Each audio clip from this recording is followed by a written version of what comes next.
پیش ہے ہندی زبان میں اپڈیٹ۔ मोदी सरकार ने कश्मीरियों के जीवन के अधिकार सहित सभी अधिकार छीन लिए हैं।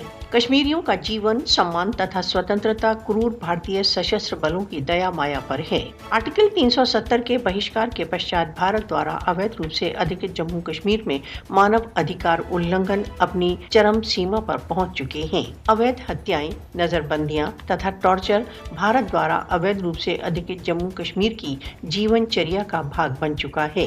भारत द्वारा अवैध रूप से अधिकृत जम्मू कश्मीर में भारत राजनीतिक विरोध को दबाने के लिए काले कानूनों का प्रयोग कर रहा है। भारत द्वारा अवैध रूप से अधिकृत जम्मू कश्मीर में भय तथा आतंक के वातावरण में प्रत्येक कश्मीरी घुटन अनुभव कर रहा है। छापे, घेराव व खोज पड़ताल भारत द्वारा अवैध रूप से अधिकृत जम्मू कश्मीर में जीवनचर्या का भाग बन चुके हैं। मोदी तथा उसके पिट्ठुओं को कश्मीरियों के प्रत्येक अधिकार को कुचलने के लिए दंडित किया जाना चाहिए। विश्व का मौन भारत द्वारा अवैध रूप से अधिकृत जम्मू कश्मीर में मोदी को व्यवस्थित रूप से अपने दमन को बढ़ाने के लिए दिलेर कर रहा है। फासिस्टवादी मोदी की भारत द्वारा अवैध रूप से अधिकृत जम्मू कश्मीर में कठोर नीति विश्व समुदाय के लिए एक चुनौती है।